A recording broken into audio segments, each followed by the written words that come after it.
Good morning students. हमने जो 2 दिन पहले लेसन नंबर 11 शुरू किया था, human body and organ system. Human body and organ system में हमने पढ़ा था रेस्पिरेटरी सिस्टम। उनमें inspire, expiration, internal respiration and cellular respiration पढ़ा था। आज हम पढ़ेंगे respiratory system, structure and function. Organ system में हमको पढ़ना है आज रेस्पिरेटरी सिस्टम। पहले पेपर में मैंने बताया था cell is the basic and the function unit of life. Cell से बनते हैं tissue, tissue unit to form बनता है ऑर्गन, और ऑर्गन आपस में मिलकर बनाते हैं ऑर्गन सिस्टम। हमको पढ़ना है रेस्पिरेटरी सिस्टम। आपकी बुक में पेज नंबर 76। अब रेस्पिरेटरी सिस्टम में क्या क्या पाया जाता है? नोज, नोज है, फिर है pharynx, nose, pharynx, wind pipe, lungs, diaphragm,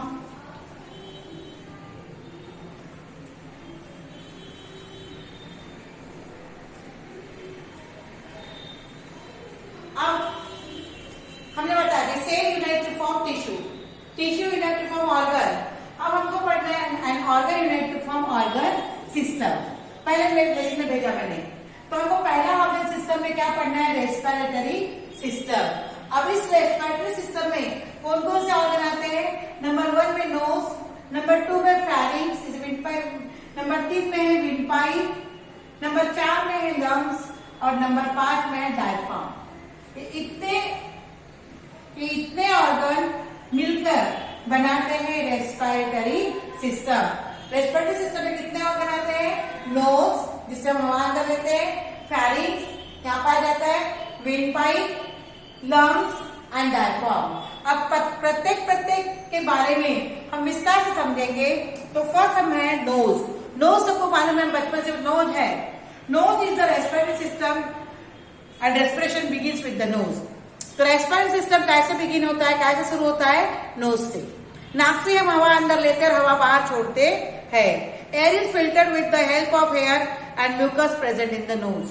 हमारे नाक के अंदर, नाक के दो नासल्स है, उसके अंदर बारीक बारीक क्या होते हैं? बाल होते हैं, और म्यूकस होता है, चिपचिपा पदार्थ जो नाक के अंदर पाया जाता है, तो उसे कहते हैं म्यूकस। उसके द्वारा हवा जो अंदर जाती है, धूल भरी हवा जाती है, वो फिल्टर होती है।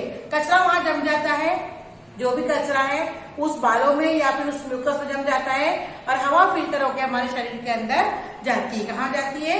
फेरिंग्स में। फेरिंग्स में क्या होता है? Food pipe and wind pipe originate in the pharynx. ये यहाँ फेरिंग्स होता है, और इस फेरिंग्स में से एक फूड पाइप निकलता है और एक क्या निकलता है? Wind pipe. Wind pipe is present in front of the food pipe. जैसे हमारे ये यहाँ पे फेरिंग्स है, तो इस प्रकार से ये पाइप है, तो फूड पाइप बिहाइंड होता है, और उसके ऊपर क्या होता है? विंड पाइप, हवा जाने वाला पाइप होता है।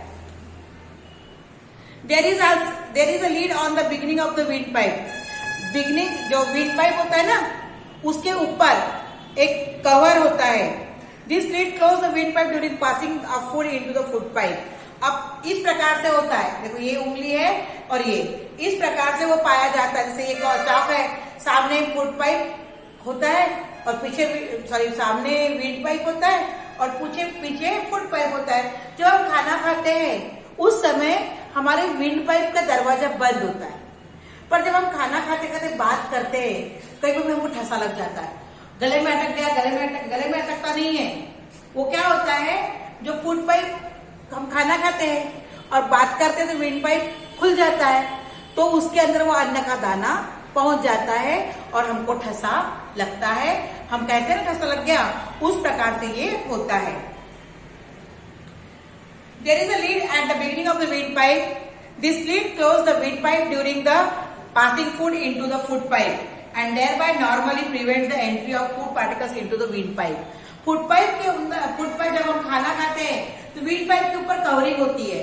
अब वो कवरिंग क्यों होती है? क्योंकि हमारा खाना वो विंड पाइप पे नहीं जाना चाहिए, और इसलिए कहा जाता है कि खाते खाते बात नहीं करना। इस प्रकार से ढांस लग जाती है। Otherwise, windpipe remains open means air pass through pharynx into the windpipe. अब वो क्या होता है, normally prevent the entry of food particles into the windpipe, उसका काम। दैट तीसरा पार्ट है विंडपाइप। विंडपाइप में swollen at the beginning due to sound box. ये सोलन होता है, खुला हुआ दिखाता है, वहां साउंड बॉक्स होते हैं जिससे आवाज आ रही है हमारी। Windpipe bifurcate in the thorax. Thorax में विंडपाइप ऐसे आती है, डायग्राम देखो तुम्हारा, इस प्रकार से विंडपाइप आ रहा है और इस प्रकार से ये बाइफरकेट होता है, दो भागों में विभाजित होता है। One branch enters right lung and other to left lung. ये एक ब्रांच इधर आती है राइट साइड में और एक साइड क्या आती है लेफ्ट साइड में। कहां पहुंचते वो? लंग्स में।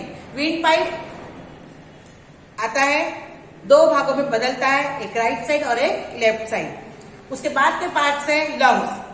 लंग्स एक राइट लंग होता है और एक होता है left. A lung present on either side of the heart in a thoracic cavity. इस प्रकार से ये थोरैसिक कैविटी होती है ना। ये हार्ट, ये थोरैसिक कैविटी होती है, यहाँ पे हार्ट होता है, इसके दोनों साइड में क्या पाया जाता है? लंग्स पाए जाते हैं। Each lung has double layered covering. अब ये लंग्स में, जैसे ये लंग्स है, इसमें ऐसी कवरिंग होती है। इस प्रकार से लंग्स अगर है तो इसमें इस प्रकार से क्या होती है? डबल लेयर की कवरिंग होती है। It is called as pleura. Lungs are elastic like a sponge. Lungs are made up of many small compartment called the alveoli. और ये जो लंग्स है, लंग्स इसमें बारीक ऐसे क्या होते हैं? कंपार्टमेंट्स होते हैं और इस बारीक कंपार्टमेंट्स को बोलते हैं एल्वियोलाई। एल्वियोलाई। लंग्स दो साइड में होते हैं और लंग्स के अंदर इस प्रकार से बारीक क्या पाए जाते हैं? कंपार्टमेंट्स। उस कंपार्टमेंट्स को बोलते हैं एल्वियोलाई। ठीक है। Rich network of capillaries are present around the each alveolus. और ये जो सिंगल एल्वियलस है, इसके ऊपर ऐसे प्रकार की सेल कैपिलरीज की लाइनिंग होती है। Wall of alveoli and capillaries are extremely thin. जो कैपिलरीज होती है वो उसकी वॉल बहुत थीन होती है। Gases exchange can be easily take place across the thin wall. वहां पे गैसों का आदान प्रदान होता है। As a large number of alveoli is present in lungs. Lungs में बहुत एल्विलाई होती है। Larger the surface of gaseous exchange. यहाँ पे इतने एल्विलाई है तो गैसियस एक्सचेंज भी ज्यादा होता है। हमने पहला पार्ट पढ़े, नोज हवा अंदर जाएगी, फैरिंक्स में आएगी। फैरिंक्स में दो पार्ट होते हैं, वहां पे क्या पाया जाता है? फैरिंक्स में फूड पाइप और विंड पाइप। विंड पाइप सामने होता है, वो कवरिंग होता है। विंड पाइप बाद में बाइफरकेट होता है, सामने होता है राइट साइड लंग्स और लेफ्ट साइड लंग्स में। लंग्स के अंदर क्या होते हैं? ये compartments. Compartments are known as alveoli. Alveoli में क्या कवरिंग होती है? कैपिलरीज की। और कैपिलरीज इतनी थिन होती है कि गैसियस एक्सचेंज उसके अंदर होता है। अब लंग्स के अंदर गैसियस एक्सचेंज किस प्रकार से होता है? Gaseous exchange occurs continuously white blood is circulating around the alveoli. इस एल्विलाई के अंदर ब्लड सर्कुलेट रहता है और गैसियस एक्सचेंज कंटिन्यू शुरू रहता है, हमेशा, लगातार, निरंतर। And iron containing protein haemoglobin is present in RBC of blood. हमारे ब्लड का रंग लाल है, उसमें क्या होता है? आयरन पिगमेंट्स होते हैं। Haemoglobin absorbs the oxygen from air within the alveoli. Simultaneously, CO2 and water vapors move from blood into the alveoli. The oxygen is taken into blood and CO2 and water vapors are removed from the blood and given out for the exhalation. जो मैंने बताया internal बताया तुमको,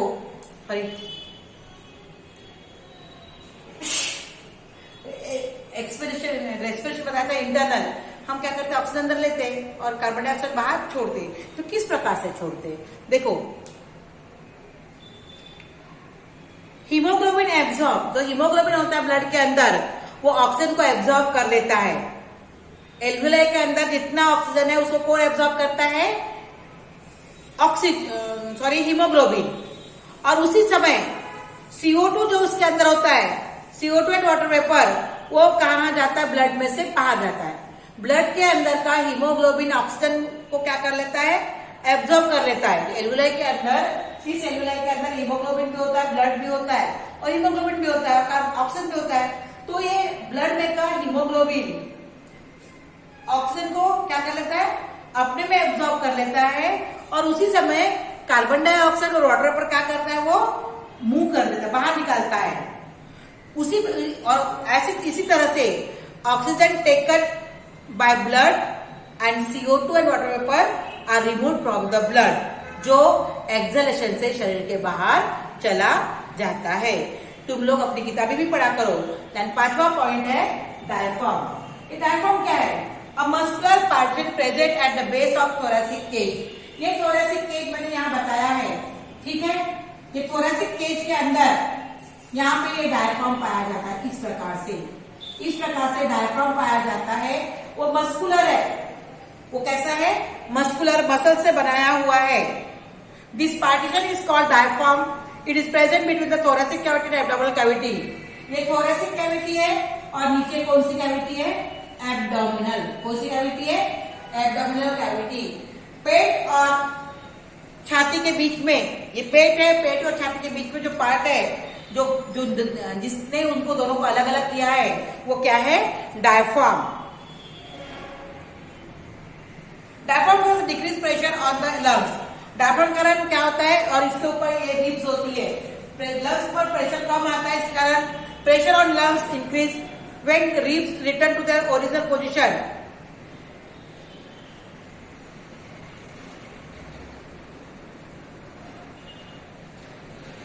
diaphragm क्या के लिए काम आता है, ब्रीदिंग के लिए काम आता है। थोरेसिक कैविटी में, थोरेसिक और एब्डोमिनल कैविटी के बीच में, ये थोरेसिक कैविटी और एब्डोमिनल कैविटी के बीच में डायफ्राम पाया जाता है। ड्यू टू डायफ्राम के कारण it cause the decrease in pressure on the lungs. इसके कारण प्रेशर पर, लंग्स पर प्रेशर कम आता है। किस प्रकार से आता है, air moves into lungs through nose. Air moves into lungs में किसके द्वारा आती है, नोज के द्वारा आता है। When ribs return there original position the diaphragm rise. Ribs अपने ओरिजिनल पोजीशन में आती है, डायफ्राम ऊपर आता है, और जब रिब्स नीचे जाएगी तो डायफ्राम क्या होगा, नीचे जाएगा। Due to this air moves out from the through nose. Continuous upward downward movement of diaphragm is necessary to bring about the breathing. Diaphragm के कारण अपवर्ड और डाउनवर्ड मूवमेंट होती है। आप ये लेसन, ये जो 5 पार्ट्स है रेस्पिरेटरी सिस्टम के, ये अपने घर में याद से लेसन पढ़ लेना, ठीक है।